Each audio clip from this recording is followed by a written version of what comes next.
loneliness comes about, and then also he starts talking about the link between the physical body and genetics, and how those two are linked, and how they affect one another,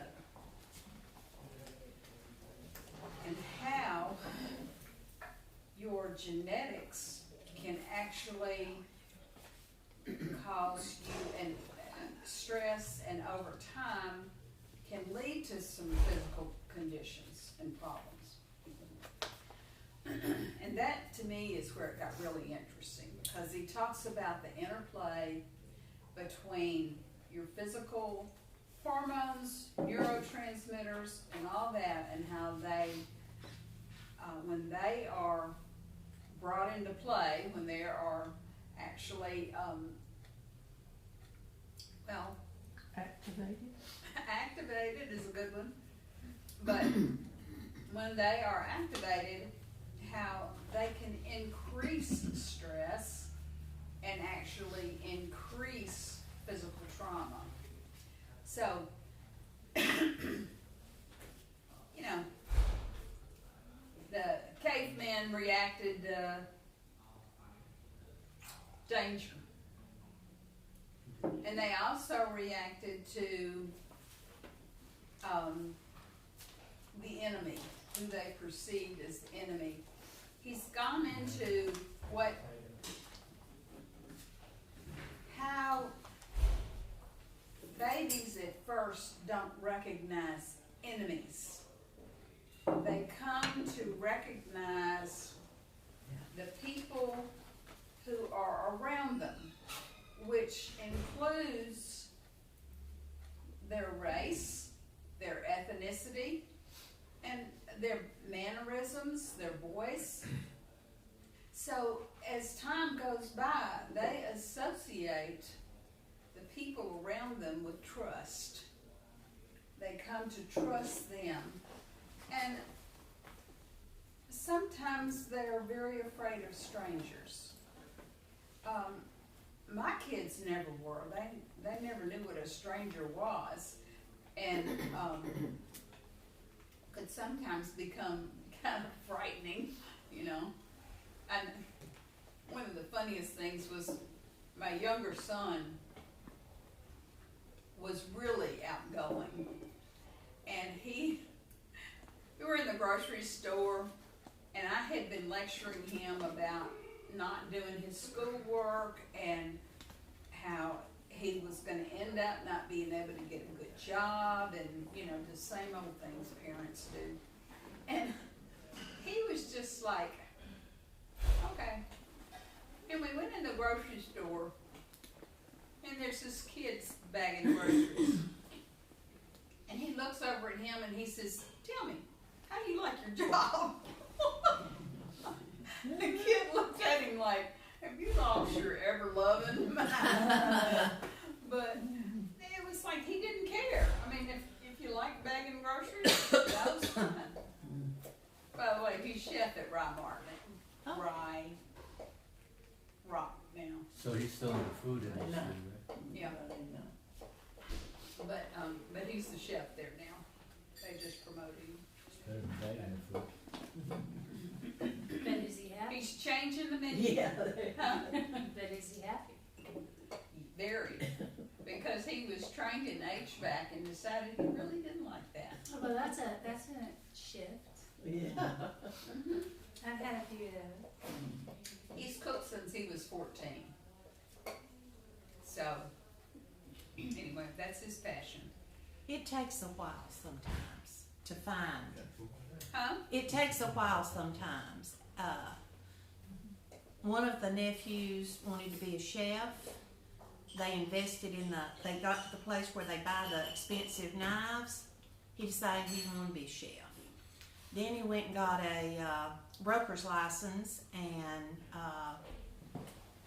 for real estate. That deal fell through, so then he got a job at Eaton and in the edge of Hendersonville, and he's doing well at whatever he's doing. He gets promoted, he gets promoted, he gets promoted. They come to him one day and said, and I'll say his name, Destiny, we can't promote you anymore. We thought you had a degree, but if you want to go to school, we'll pay for it. He got his electrical engineering degree. So it took him a while, Yeah. and he's very happy. Yeah. Very happy. And we see that a lot with our kids, and we see that as teachers who Mhm. counsel the kids, and we're around the kids, and we see what they do, you know, and I did. what they're interested in. And we encourage them sometimes to do what they really love. And not very many jobs now are The card. like me. I'm sorry. I 51 forgot years that. in It's education. on That my just desk. doesn't I know happen what you're anymore. talking about. Yeah. Plants that you think you'll retire at, like the paper mills in Canton, the fabric mills, the furniture mills in the Yeah. Piedmont. Yeah. Yeah, my mom was 5 years away from retiring from Honeywell when they shut down Honeywell. She was going to be able to retire when she turned 40 with full benefits. Yeah. That happened to my husband with Sharon Plow. But talking about the link to your physical body and like the genetic makeup of it, you know, because of our genetics, we're predisposed to a lot of things. Something I've always been afraid of growing up, there's a lot of addiction that runs in my family, and that's also due to like poor mental health quality. Depression runs in my family, and because up until recently people started paying attention to that, they would use like alcohol to soothe it or drugs to soothe it.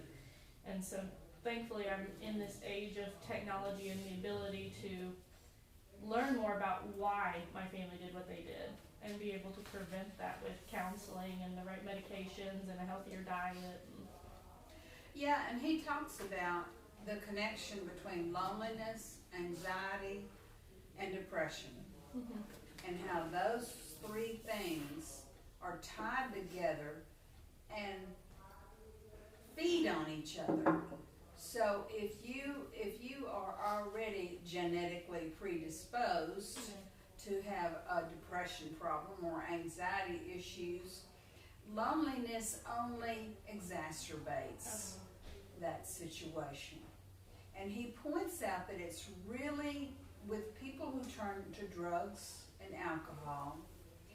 He said the people who do well with overcoming those addictions have social connections.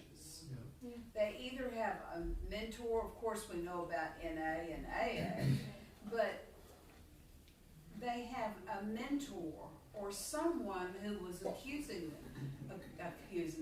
helping them to accept their problem and how to deal with it in a much more positive way. But a lot of times people with addictions will isolate themselves. And I have a nephew who did. He was an EMT, and he had access to Oxy, and he became addicted, and eventually committed suicide. So it was because he was with, a lot of it had to do with the fact that he was withdrawing from everyone around him who loved him and had anything to help him with. But he talks about how important it is when people who are having issues with either depression or anxiety or loneliness maintain social connections, because these are the things that help get beyond those and help people. He gave great examples. I won't go into all of them, but you know, some people who are born with tendencies towards those, not loneliness, that's not really so genetically related, but you can have the anxiety and depression that is a tendency in families, but You want some coffee? I keep missing. You need to go get coffee. Don't you think that we sometimes don't respond appropriately when people reach out to us, and it occurred to me that we sometimes will think, I'm too busy, I don't really want to get involved, but that's not the Christian ethic that Jesus taught. It's not what I couldn't hear. The Christian ethic that Jesus taught. Because if we miss opportunities, and sometimes when I look back, I think I've missed some opportunities where it wouldn't have cost me anything. The only thing that it would have meant would have been that I would be involved. And how many times have you said, I don't want to get involved? I don't want to spend that time. That's a basic protection, but it's also a selfishness not to allow yourself to interact with people who might need to be a friend, might need a friend. Well, he talks about how that is one of the biggest issues with loneliness. Mhm. How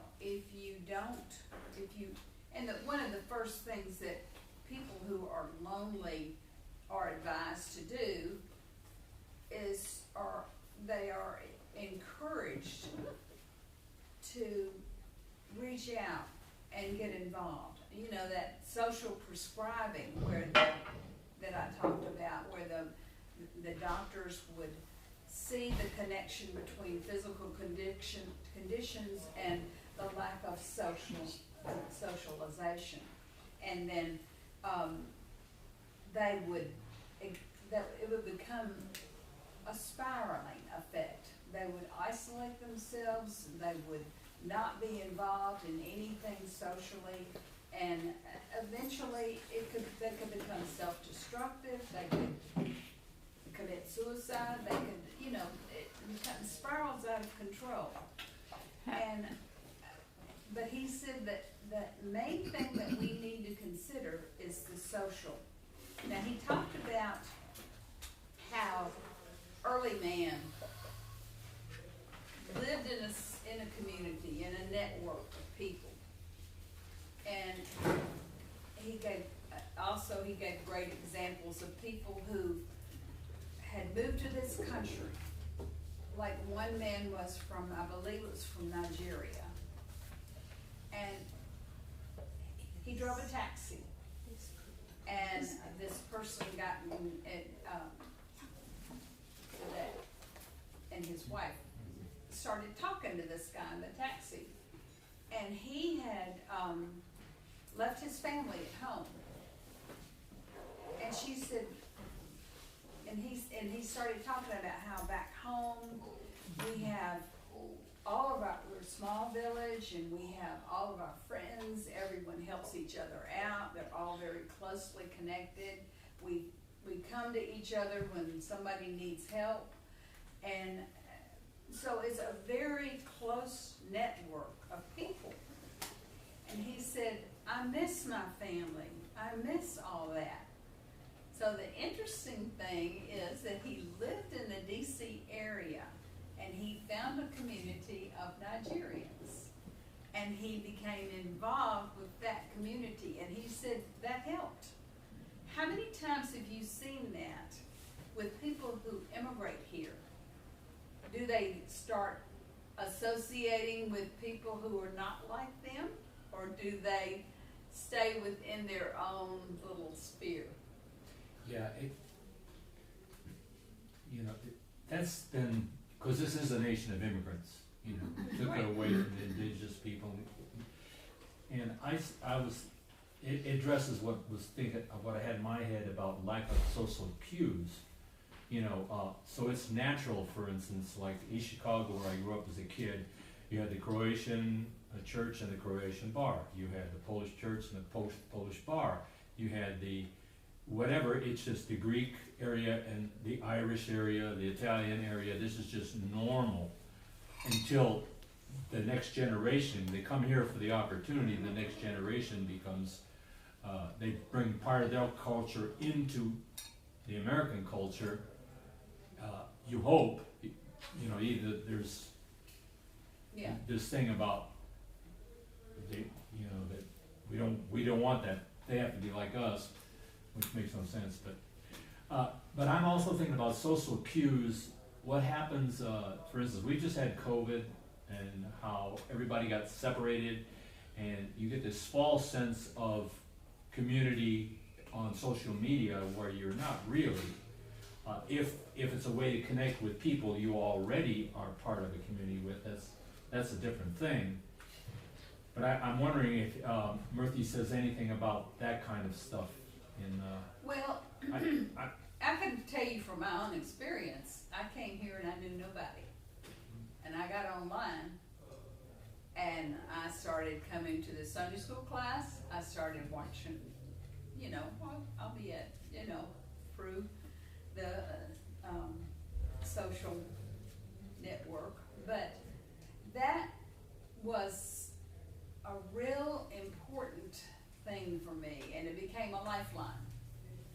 Because when you are totally alone, yes, I was living next door to my children, but they were working and they were gone most of the time, and they lived their lives. I mean, they were sometimes 16, 18 hours a day. So I didn't see them much. I'm isolated up on the mountain, and I can't get down and see a lot of people. So that was, you know, real lifeline to me. So it did have positive effects like that. It How did have positive things where you could reach out and still maintain some sort of social contact. But, it was a world of difference to actually come here and be around people and actually touch people and actually be able to talk to people and look them in their face. It makes a huge difference. I'm thrilled that we got you here by whatever means, and if this was it, great. Would you think and share with the powers that be, John, and about how we improve that? That social web page that we have, the people who attend online. All of it, everything, every way that we reach out, you'd be a good candidate to talk about how you got here and what meant something to you and how we can make it even richer. Well, I have to say that even though I enjoyed staying at home and relaxing and having my cup of coffee and not having to worry about sprucing up, you know, that you heard people talk about working online in their pajamas or whatever, and we won't go into the really wild things, but for me, it was not enough. Now, for some people, you know, that may be enough, but I just can't help but disagree, because it's just not enough, and that's what he's talking about, how people begin to isolate themselves and not be a part of a community. And if you had isolated yourself, we wouldn't have the richness of you sitting there teaching us. Thank you. I mean, well, that's true of anybody who watches, and Well, it's a reciprocating yeah. thing. But Is there any way that you could imagine that a Sunday school could somehow see and know the people who are online and incorporate them into the class? That's what we did. That's, yes, but we don't contact that person directly during the class and ask for their input, because didn't he say something about he put in a chat I something? think, but I think now we could do a little bit better We with could that. still do Zoom like we did previously. Yes. aren't coming. That's why we don't have that. It's there. They're not coming. They stopped coming Oh. to Zoom. Okay. We would do Zoom, but they're not coming. You guys need to get here. They're not coming home for that. They're watching later at their convenience. So there's there's nothing on the website that, Yeah, there's stuff on the website. They're just, oh, they're not watching in real time. they're not watching in real time anymore. But Wow. They're Julie's, out hiking today, doing whatever, at brunch, Father's Day. not Okay. everybody knows how to To navigate. Zoom. Yeah. It's That's- awkward for some of us. Really? Yeah, especially the older generation. And to insert yourself into a group that's sitting together when you're at home would take a lot of courage. So- Yeah. Yeah, I guess. Yeah, Sasha's, she didn't want to say something, so. I've been very patient. It's now a 3-pronged thing instead of a 2-pronged, which originally started with. No, there's just a funny thing at conference, the first prong. Me and like 2 other people were the only Gen Zers there, and they were doing electronic voting. And then everyone in like a square radius of us just all turned to us and was like, could you help? Yeah. But to talk about, combating loneliness, part of that, not only on the person asking, but the person being asked, there's a certain vulnerability that I think we're all terrified of. Maybe it's just me and how I was raised. Don't get me wrong, women in my family are very loving, but there's still almost that cowboy mentality. You just hold it in, you don't talk about it. My family came from like a no conflict situation where you let 5 or 6 years worth of stuff build up and then you have a meltdown. So the vulnerability is really hard, and it's honestly like I go to therapy. It's something I'm working on, being vulnerable with like my friends and asking for help because I do struggle with depression. And the second part of that is, like Joanne was talking about, like the willingness to help. It can be hard when you're a people pleaser and someone keeps asking for help and it continues to drain you, so you start setting up these hard boundaries and you basically blockade the person out of your emotional square. And I don't mean this in any sort of negative way because I'm sure I've done this before, but it feels like people have cried wolf, certain people cry wolf so much that it almost feels disingenuous because you're not sure how to approach it or you're not sure what's not working in the... It's called enabling. Yeah, there we go. That word, me and that word in therapy, we need each other a lot. Yeah.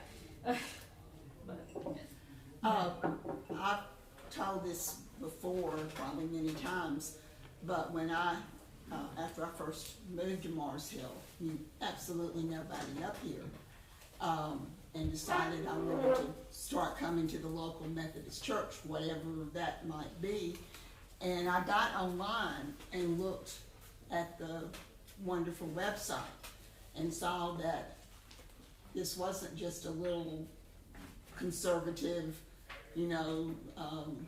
insular type church. And I was really, really surprised and delighted to some.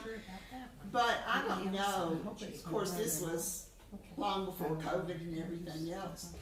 If I had been bombarded, no offense to anybody, but been bombarded with having to, hi, I'm Mary Lou, and and you have to be a part of everything just right off the bat, I might have shied away a little bit more. But the first time I came,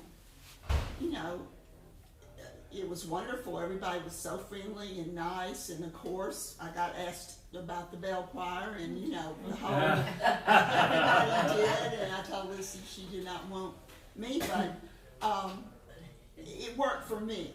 I mean, and somebody else, and maybe younger people like Shasta would have a better rapport or something if we met them online. But it worked like I needed it to, where I didn't have to just jump in right away. I could kind of test the waters and get used to it before I started to share and get to know everybody. Well, he's talking about the importance of not only families, but social connections, whatever they may be. I mean, joining a book club, being a part of something. than only us isolating yourself. And you may not, it may be something you don't enjoy at first. I mean, I really enjoy book clubs because I'm an avid reader, and Does he say anything that could be put into our system, our culture, a way of doing things? I mean, we have church, but in a secular society, especially young people, sometimes the appeal isn't there. But and you know, it's based where two or more are gathered, I'm with you, you know, and so you and just the story of Jesus about he gave it all for everybody else, so you don't, again, just to counteract this isolation feeling, this feeling of alone. Does Murthy say anything that could be put into our culture or our economic system or something about how these people can be drawn into these things rather than end up having a mass shooting someplace, for you instance? mean telling them to put their cell Well, phone it's not telling, it's just, Yeah. because telling is easy. Yeah, It's easy for somebody else to tell, if somebody is paranoid, you don't tell them, well, what are you afraid about? Doesn't help them at all.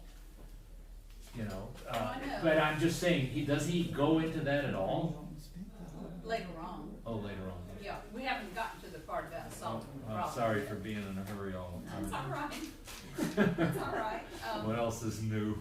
I tend to always read the last chapter in the book,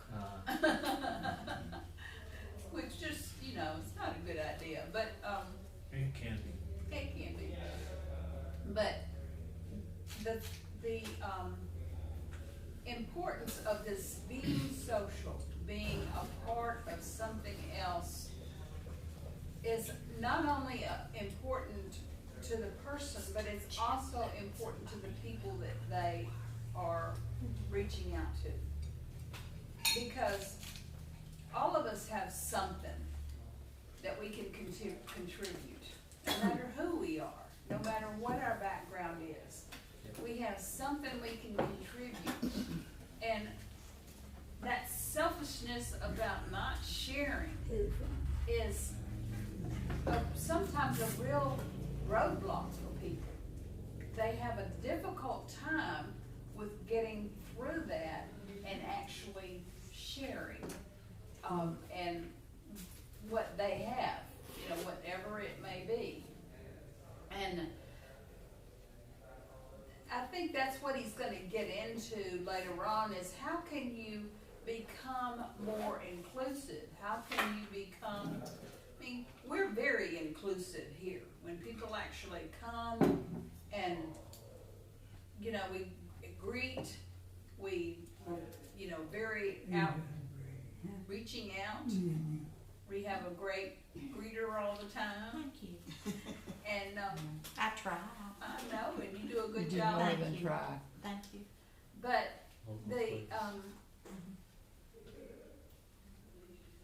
but that's not always enough. We're almost like in a little executive club here. We need to reach out into the community and get involved in the community. I know we've reached out to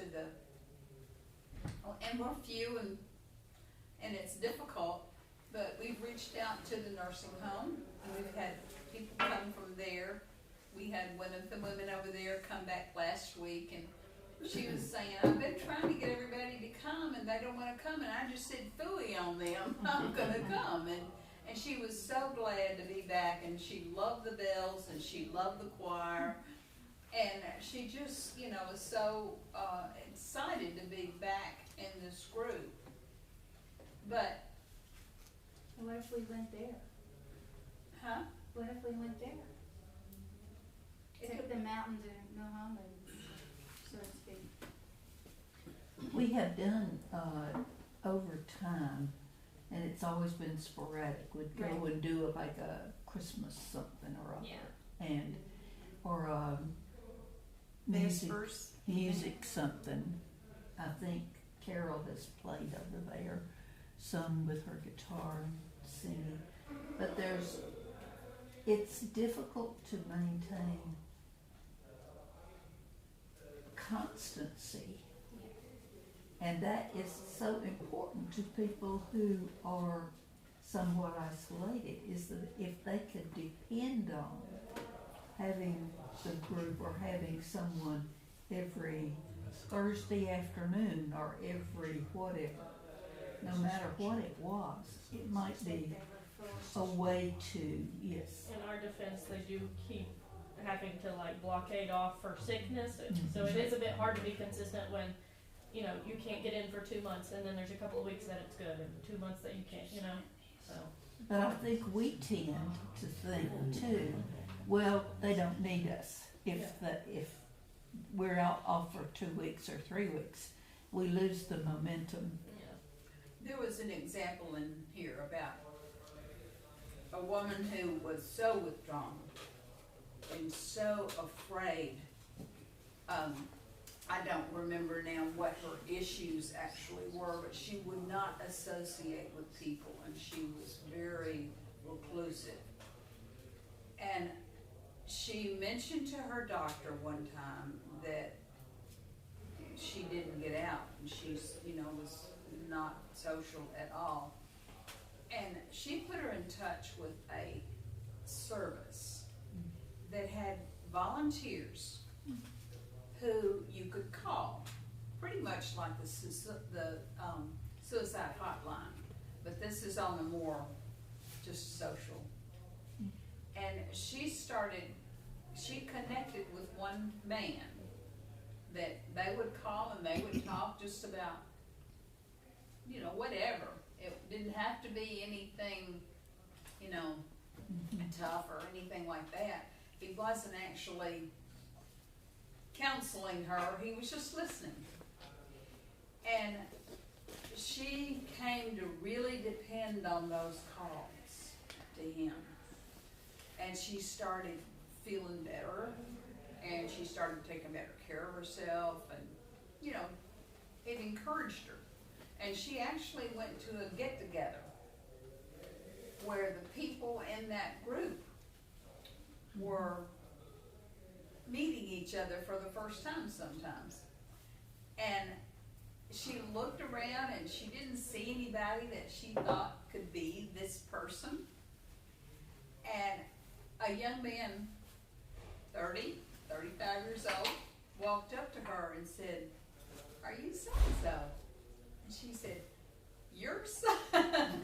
She said, "You are?" She said, "I thought you were probably 50 or 60 years old. You're so wise and you're so..." But he had that personality that could reach out and be a part of someone else's life like that. And he did it, and they did it consistently, like you were saying. It's so important to be consistent, to give of yourself for that period of time, whatever it takes. And I know it's difficult. I'm can't say I'm great at it.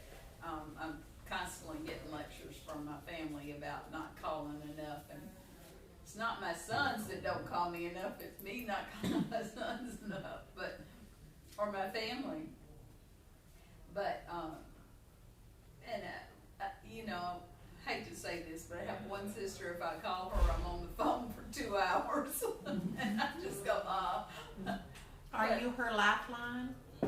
No, we just love each other. We just talk about everything. And she tells me all her problems, and I tell her all my problems, and we commiserate, and we discuss books and whatever. We always find stuff to talk about. But I have 2 sisters like that, and I have one sister who doesn't at all, and a brother who doesn't at all. And friends can be that way, right? So you can have friends that call and reach out to you, come to see you, whatever. And those are important sometimes as lifelines. So, I know. So what, going off on some really important things, but let me see who, he talks about, there's one man name last week, I'm not gonna say it again this week. Cachapo.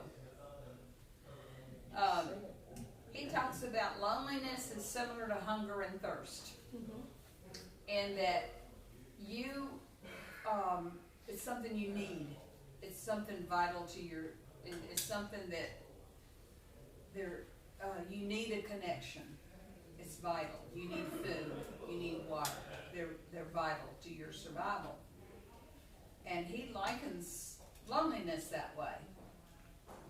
There's, when we're hungry, our stomach growls, we might feel weak or whatever. We get some sort of physical response to that need. It happens with water. We get thirsty, Loneliness is that same way. It is actually a trigger, according to this doctor, that it is a trigger that tells us we need to make connections. We need to reach out to people. We need to be a part of not just ourselves. And it's a very important need to do. Yes. There's actually, I can't remember who did the study, but if you spend so much time in isolation, the social part of your brain starts to shrink a little. It does have, extreme stress can have repercussions. They can, it was a good thing for early man, the hunter-gatherers, because when there was extreme stress, it helped them survive. They got surges of adrenaline. Wasn't or sustained. The stress is not sustained. But boom, and then you're back to baseline. right. And we've got steady levels of stress now. That's Right. pathological. That's what he's talking about. And those, The lion is not in the room. yeah, but he talks about how the stress then was when the lion went away, they would begin to calm down and everything would get back to normal again and they would be okay. But now, like you said, that stress levels can stay really high and it's really complicated by isolation and loneliness because your stress is even greater. And when you have that stress, what happens is those hormones and those neurotransmitters get overreacting, and you keep your I should have said with the hunter-gatherer, that adrenaline surge helped them to survive. They were able to actually, it surges your heart rate, and you become much more acute. You can run faster, or you read about people being able to do superhuman things under a duress, but there's a response, and those have a reaction in the body. Your sugar level increases, your heart rate increases, your blood flow becomes greater, and you're able to make the response to survive. But now with that constant stress, like we're having, many of us have now, that constant stress keeps the stress on the system, so that your sugar levels go crazy, your blood pressure rises, and these cause problems in the body.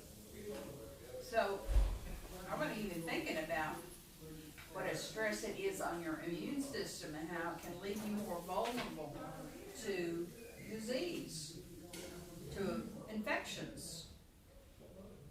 But all of these combined are the reason why, according to them, that we're seeing an increase in heart disease and and health problems, but not to the level of loneliness. We have a huge loneliness epidemic. And so that's what he's talking about, how, you want to watch your health, you want to take care of your blood pressure, you can do that often with medications and eating right. but did you want to say something? No, okay. I'd like to ask if you have any idea about the increase in suicide in children. The suicide rate now is the number one cause of death in children, and that's a frightening kind of statistic, which is, we can understand how if you are vulnerable and you're a teenager, you could feel really isolated and alone and might be pushed to the point of killing yourself. But we have so many ways now that they can find mechanisms to carry out their desire to end their lives. It's really frightening. Well, like I said with my nephew, his got to the point that he didn't want to have pain anymore. He wanted to, not that if the pain may not have been physical, he may have just liked the euphoria of the drug, which so many people do. But during COVID, when kids weren't able to go to school, that took a huge toll on the social aspect for kids. You ask kids whether that, what did they miss most? My friends, being with other people, even though they could connect with their phones and their whatever online, it was not the same as actually being with them.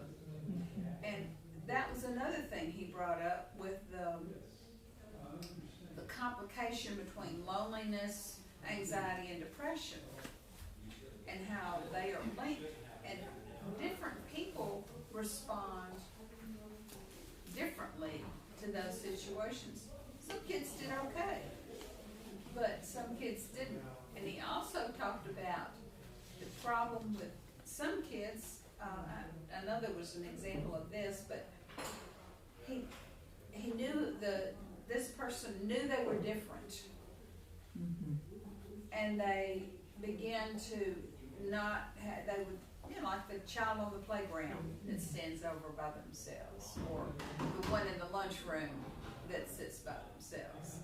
Those kinds of things are sometimes have a genetic, or they sometimes will have a genetic connection. But so often they don't respond because when people reach out to help them, they will withdraw even more so and not.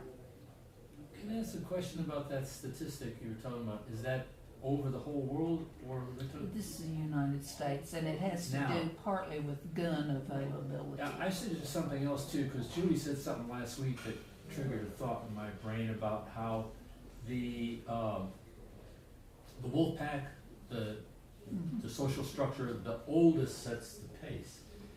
You think about the Asian cultures, and some of it gets into our culture to some degree, but the Asian cultures, the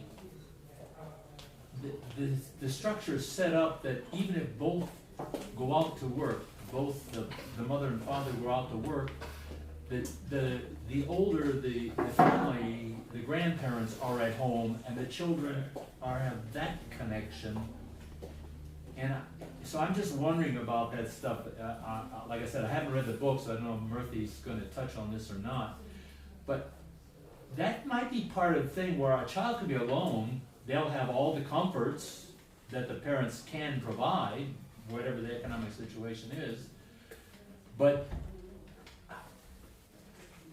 we have this in our culture that the pace is set by the breadwinners. And the strongest. And how, Yeah.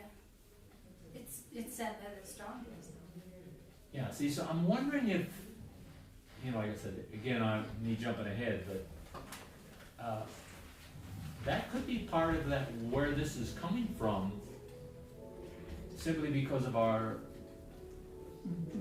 why it's, where a child can become isolated, and at least with but we have assault on public education now too, but at least with public education, there's a social structure in school, in public school, and I wonder what happens with, this move for homeschooling and stuff like this. I just wonder about some of this stuff. But they Anyway, have social connections. pardon me? The homeschoolers have social connections. They get together and do things. So that's a group of, it's like a church, Sort in of, effect. yeah. Okay. But still, it's not always enough. And those are sometimes large groups, so. No, I just, with education, I begged to be homeschooled as a child. My mom was a single mom, she couldn't stay home with me, and it was really before the internet got mainstream, especially for like around here. We had dial-up till I was 16, so, and not just like dial-up, like, Yeah. but I was a lonely child in terms of like other children, like, y'all's age group is most of my friend base. Like, most of my friends are retired and just kind of doing their thing. And so, I don't know, maybe it's just because I grew up in unusual circumstances, but my grandparents are my best friends. And they just turned 79 and 80. Well, but you're an unusual case. I've been told. And you've also, All I unusual in mean, their I own way. don't know how unusual she used to be. Because my grandparents were my best friends too. And, Yay for grandparents. yeah. Well, for a Yay for long grandparents. yeah. until I basically became an adult.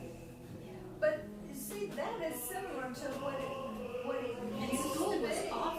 School was a huge stress. So I had a question for you. Were the accidental suicides adjusted out of that to the set? I don't think so, Okay, probably so not. that if they just came It's- across a gun yeah. and killed And themselves, so, yeah, that's. so we don't know how much is social and how much is just accident. Yeah, we don't. And the brain is maturing during those stages. And especially vulnerable, it seems, are the children who have questions about their sexual identity.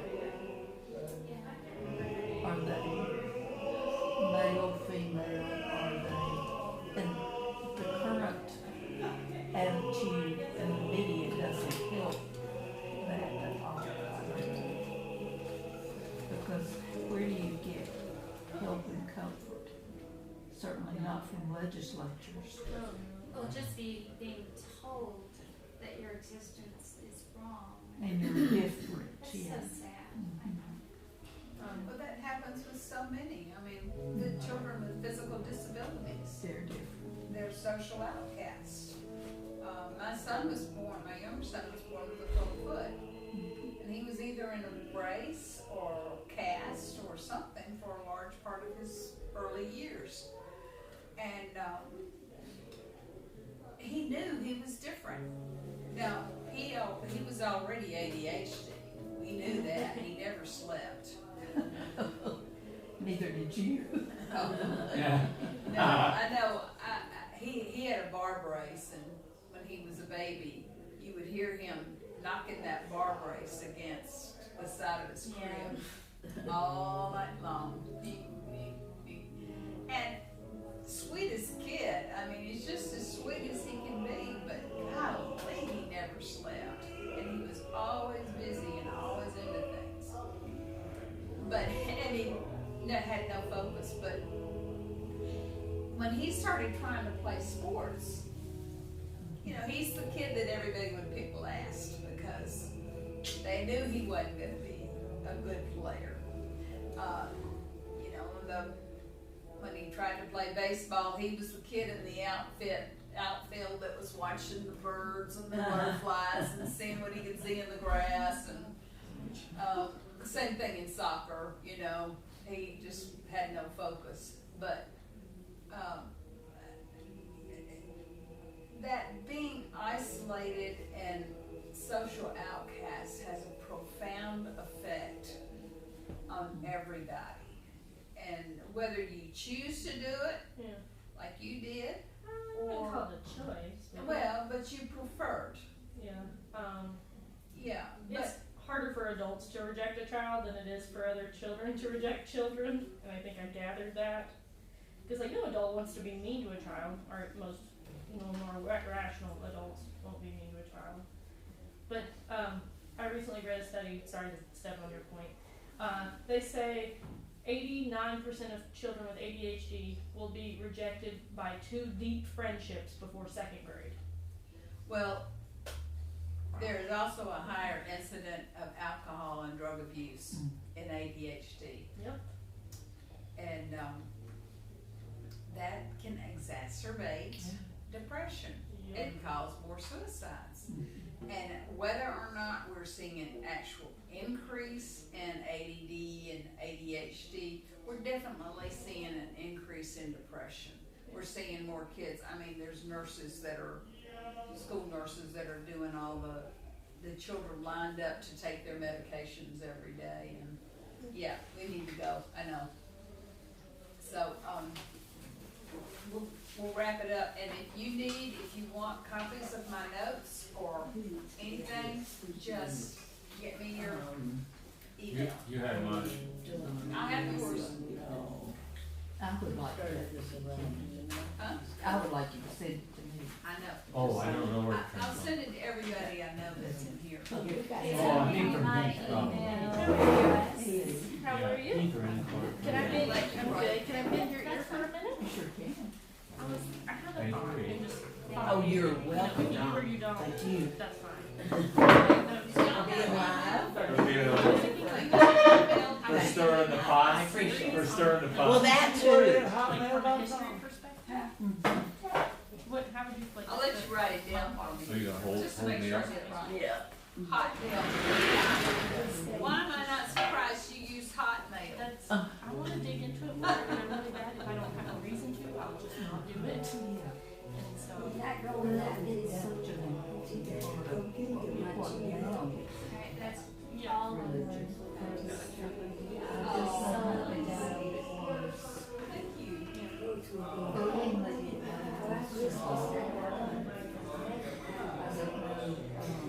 I get it. Give me Julie, good to see you.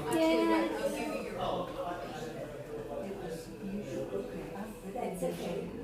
I wanted to listen to you. Grady? Good to see you. If I find something else. Yes, I am. I woke up again. We got the first step in for the I day. have 2 bookshelves of just theology books. I mean, But I have a textbook, and I think it goes late on the pine, out in the street, talking about Me too. the